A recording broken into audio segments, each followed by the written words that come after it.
गुरुर्विष्णु गुरुरेव महेश्वरः गुरु साक्षात् परब्रह्म तस्मै श्री गुरुवे नमः।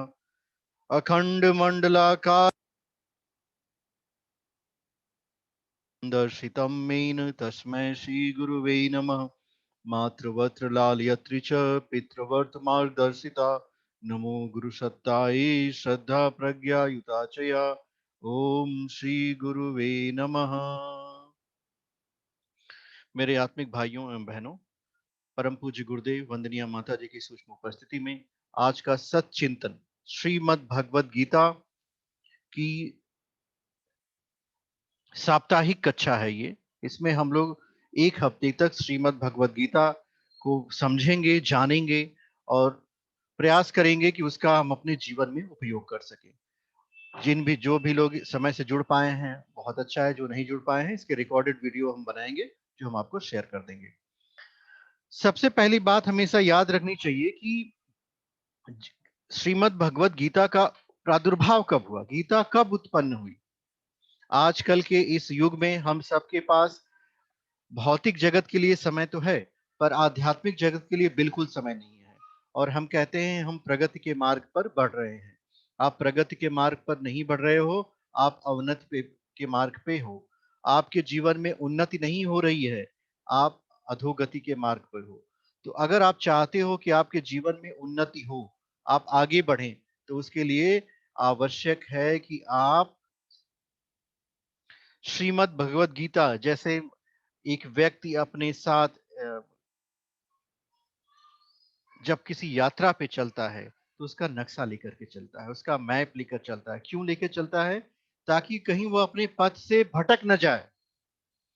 तो हम भी तो एक रास्ते पे चल रहे हैं, हमारा रास्ता है आत्मा से परमात्मा तक पहुंच पाना। ये जो शरीर रूपी साधन आपको मिला है, जैसे हम यात्रा में हमें ट्रेन मिलती है, बस मिलती है, एरोप्लेन मिलता है, उसकी यात्रा करते हैं, तो कभी हम ट्रेन बस या एरोप्लेन तो नहीं हो जाते। उसी तरह यह शरीर रूपी साधन आपको मिला है। 84 करोड़ योनियों में भटकने के बाद मानव का तन मिला। जब आपके पूर्ण उदित हुए तब आप मानव बने। तो क्यों ना आप इसका सदुपयोग करें और अपने साथ सदग्रंथ श्रीमद् भगवद गीता को आप लेते हुए चलें। जब आप श्रीमद् भगवद गीता आपके साथ रहेगी तो आपकी जीवन की यात्रा जो है सुगम हो जाएगी, आसान हो जाएगी और सरल हो जाएगी।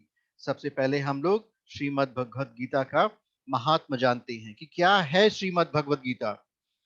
पहले श्लोक में भगवान कहते हैं, गीता सुखीता कर्तव्या किमन्य शास्त्र संग्रहे या स्वयं पद्मनाभस्य मुख पदादिनश्चिता।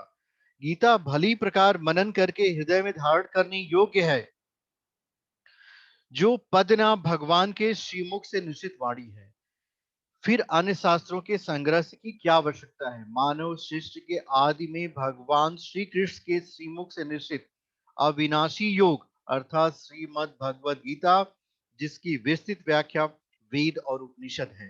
विस्मित आ जाने पर उसी आदि शास्त्र को भगवान श्री कृष्ण कुरुक्षेत्र में अर्जुन से कहते हैं, जब वह अपनी मनुष्य स्थिति से नहीं उबर पाता है, जब वह अवसादग्रस्त हो जाता है, तो स्वयं भगवान को श्रीमद् भगवद गीता सुनानी पड़ती है उसे। तो यह आप सभी के लिए है। यह विद्यार्थी के लिए भी उतनी आवश्यक है जितनी एक गृहस्थ के लिए, जितनी एक सन्यासी के लिए। इसका कोई आश्रम धर्म नहीं है कि हम अपनी उम्र के इस पड़ाव पे हैं, हमारे लिए श्रीमद् भगवद गीता आवश्यक नहीं है। आप उम्र के किसी पड़ाव पे हो, which ever stages of your life you are present, Srimad Bhagavad Gita is essential for you. It is compulsory for you. So adopt this. When you adopt the Srimad Bhagavad Gita, your life is going to be excellent. Shrimad Bhagavad Gita को अगर आप अपने जीवन में ले आएंगे तो आप अपने जीवन के चरमोत्कर्ष पे होंगे। आप नित्य और निरंतर आगे की तरफ बढ़ते होंगे। हम लोगों अगर छोटे से इतिहास को देखें तो आजादी का युद्ध लड़ा अंग्रेजों के विरुद्ध, महात्मा गांधी के हाथ में हमेशा श्रीमद् भगवद गीता होती थी। ये एक संदेश है कि सबसे बड़े शत्रु से लड़ने का भी रास्ता श्रीमद् भगवद गीता में है। आप सभी एक कार्य जरूर करें कि नित्य और निरंतर श्रीमद् भगवद गीता के कम से कम एक श्लोक का तो अध्ययन करें ही। उसके श्लोक के अध्ययन के साथ साथ उसके जो भावार्थ आता है उसका चिंतन करें, मनन करें। हमारी जीवन में जो परिवर्तन आता है वो विचारों से आता है। जब हमारा चिंतन, मनन और विचार ये सभी सुसंस्कृत होंगे, जीवन अपने आप बदल जाएगा। अगर मानव का तन होते हुए भी हमारे जीवन में खुशहाली नहीं है, तो कहीं ना कहीं उसकी जिम्मेदारी हमारी है, परमात्मा की नहीं है। जब आप जीवन के शास्त्र को ही नहीं पढ़ोगे, तो आपको जीवन जीने आएगा ही कहां से? बिना ज्ञान के मुक्ति नहीं है।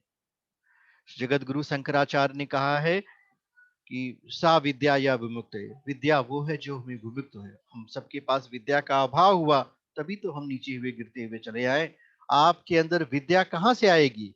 विद्या परा विद्या होती है। जो परावाणी है, स्वयं महाकाल योगेश्वर श्री कृष्ण कुरुक्षेत्र के मैदान में अर्जुन को देते हैं। वो हम सभी अर्जुनों को देते हैं। हम सभी युद्ध क्षेत्र में हैं। हमारी जो मन है, इंद्रियां हैं, इन सब को नियंत्रण में ले आना है। इसमें हमारी मदद श्रीमद् भगवत गीता करेगी। गीता का जो सारांश है उसके लिए एक एक श्लोक है। एकम शास्त्रम देवकी पुत्र गीतम, एको देव देवकी पुत्र एव, एको मंत्र से नामानि यानी, कर्मापेक्यम दस देवस्य शिवा। अर्थात एक ही शास्त्र है जो देवकी पुत्र भगवान ने श्रीमुख से गायन किया, गीता। गीता को सॉन्ग कहते हैं। गीत का में आ की मात्रा लगाई, सॉन्ग डिवाइन, दिव्य गीत। भगवान आए और उन्होंने गीत गा करके सुनाया। गीत क्यों गया? गीत सुनने में सरल होता है, समझने में सहज होता है। अर्थात एक ही शास्त्र है जो देवकी पुत्र भगवान ने श्रीमुख से गायन किया है, गीता। एक ही प्राप्त करने योग्य देव है।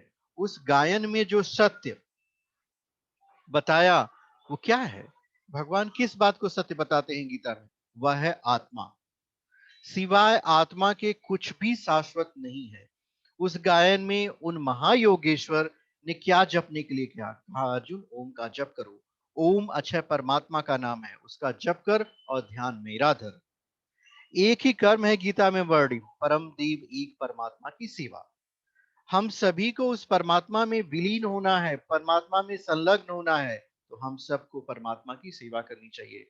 हमारे साथ साथ आप लोग जहां भी बैठे हो, गायत्री महामंत्र सस्वर कर सकते हैं। अगर आप ऑफिस में बैठे हो तो मन ही मन कहे, ओम भूर्भुवस्व तत्सवितुर्वरेण्यम भर्गो देवस्य धीमहि धियो यो न प्रचोदयात्।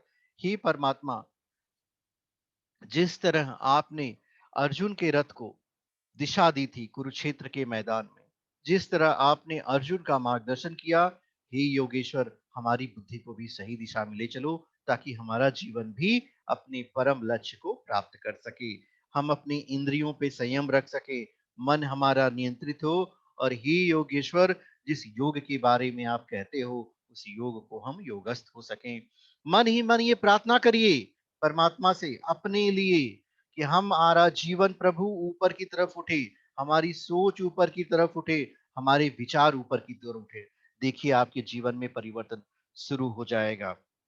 जो भी लोग जुड़े हुए हों, हे परमात्मा, उन सब के जीवन में सदगति हो, वो सभी आगे बढ़ें। उनके जीवन में जो भी कठिनाइयां हो रही हो, उनसे उबारने की उनमें उनकी मदद करो। उनकी बुद्धि में विशालता हो, हृदय में विशालता हो। करुणा से भरा मन ही संसार का वो मन है जो मनुष्य को ऊपर की तरफ उठाएगा। तो मेरे आत्मिक भाइयों एवं बहनों, हम सबको इस श्रीमद् भगवत गीता का अध्ययन नित्य और निरंतर करना चाहिए। श्री कृष्ण भगवान जब श्रीमद् भगवत गीता को उच्चारित करते हैं तो वो किसी एक व्यक्ति के लिए नहीं करते।